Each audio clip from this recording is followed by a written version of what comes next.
When you live in beautiful Sydney, Australia, there's a lot of basketball. There's the NBL, the NBL1, the Waratah League. But outside of Sydney, there are 10 professional basketball leagues that you can play in. Better yet, both rookies and veterans can benefit from all of them. So today I want to show you guys what are the leagues, when do they run, who can apply for them, and how each one works. So let's get started. Okay.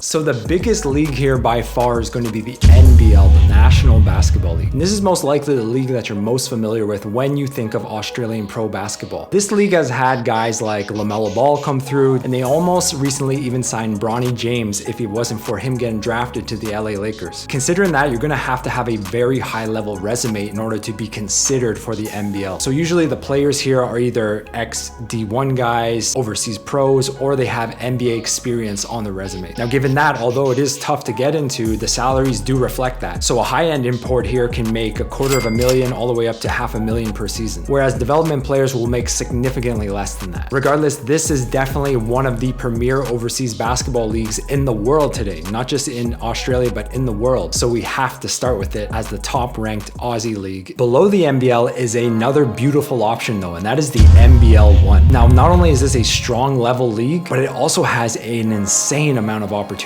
So currently at the time of this recording, there are 5 divisions in this league: North, South, East, West, and Central. And within those 5 divisions, there are 70 teams spread out across all of Australia. So similar to the NBL, the NBL1 also is a national league, meaning that it runs throughout all of the states and territories within Australia. So regardless of where you are, there is a possibility to play in the NBL1. Now, because there's so many teams, they've actually come up with a very cool solution to determine the national champion in the NBL1. So what happens is within each conference, North, South, East, West, Central, you're going to play the regular season, then you're going to play the playoffs, then whoever wins the conference is actually going to go to what it can be basically known as a national tournament. So at the end of the season, there's going to be this national tournament, and that determines the NBL1 champion overall for the league. Now guys, the NBL1 is super interesting because not only is there so many opportunities, but there is a lot of variance in terms of the type of foreigners and imports that they give opportunities for. In some of these teams, I've seen rookies a lot of times get signed, and not just rookies from NCAA D1 programs. I've seen NAIA guys get signed,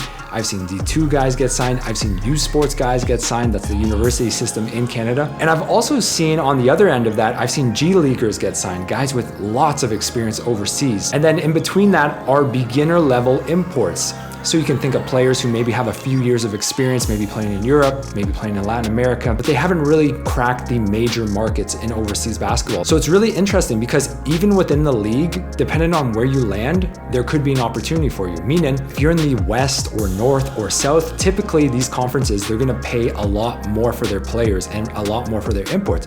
So they're gonna look for imports with good resumes who have actually established themselves in the overseas market. But if you're a rookie, then you can look at East and Central, because traditionally those 2 conferences have actually been looked at as kind of the weaker conferences, I guess, within the NBL1. So as a result, they're not gonna have the type of budgets that some of these other conferences do. And that can be a good thing. If you're just a rookie or beginner and you wanna get NBL1 on your resume, which does look good on your resume, then I would recommend that you look at those 2 conferences. But if you are a more established player, then you can look at North, South, and West. Now, the one caveat to that, opportunities sometimes are limited in this league. This league, the NBL1, it allows players from the NBL to come down and count as an import, but only if they meet a certain threshold. So only if they played a certain amount of minutes within the NBL. So for instance, there could be a really good Aussie player who plays in the NBL, and if they played a certain amount of minutes, then they can come down to the NBL1 in their offseason, and then they can play as an import, quote unquote, like an import. They take an import slot. For that reason, sometimes these teams don't even have imports to begin with. I know when I was there, I saw multiple teams that actually just occupied all Australians. So they were just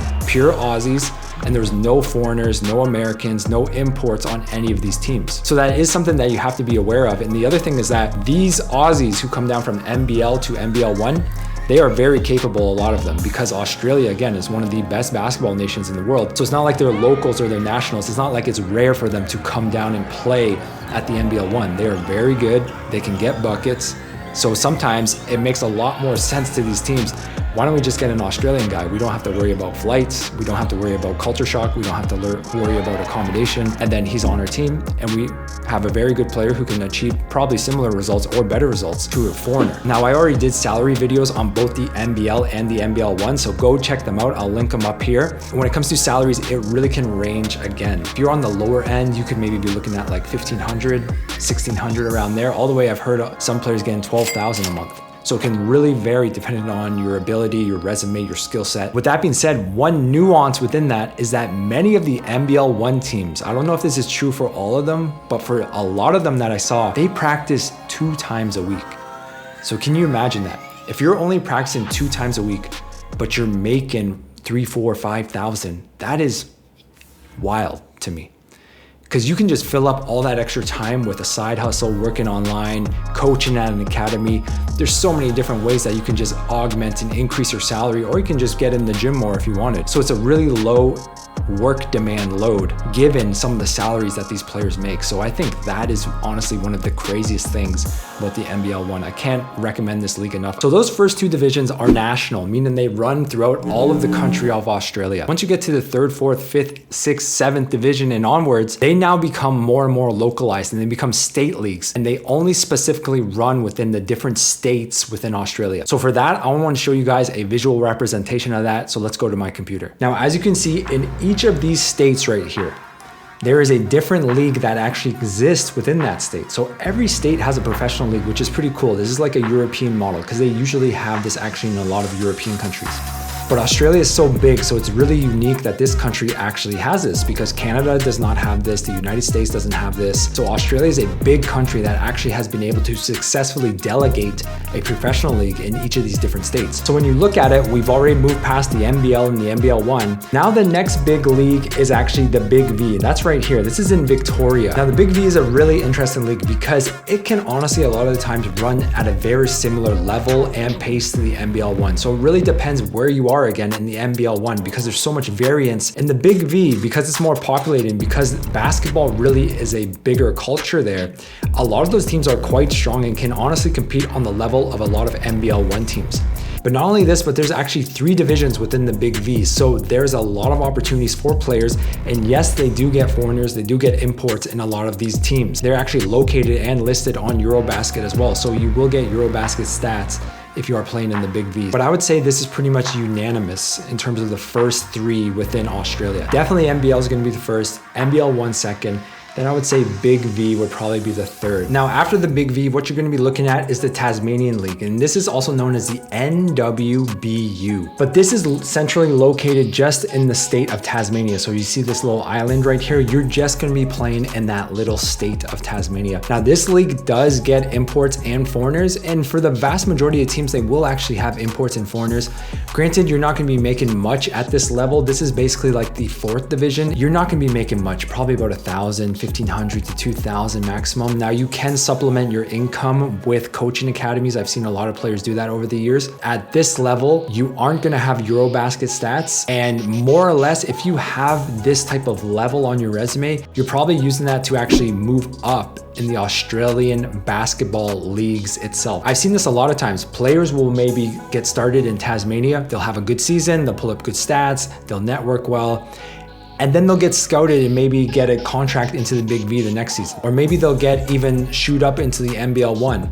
But that happens all the time in Australia, because once you're in the ecosystem itself, and basically it removes a lot of doubt in terms of what you can do, because every country is gonna have some sort of bias towards their playing style. They don't know if you can adapt to it. They don't know if you're gonna have culture shock. They don't know if you're a person of high value, a person of high character.